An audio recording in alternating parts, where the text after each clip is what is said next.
Kelakuan wanita bernama Lasya membuat heboh warga di Jalan Pulau Bangka, Pedungan, Denpasar Selatan Jumat 29 Oktober. Pasalnya dia terpergok hendak mencuri di rumah warga saat siang bolong.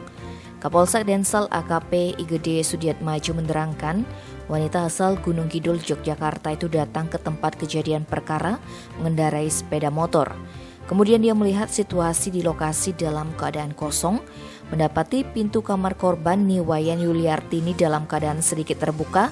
Ibu rumah tangga tersebut langsung melancarkan aksinya. Dia membuka laci lemari guna mencari uang atau barang berharga.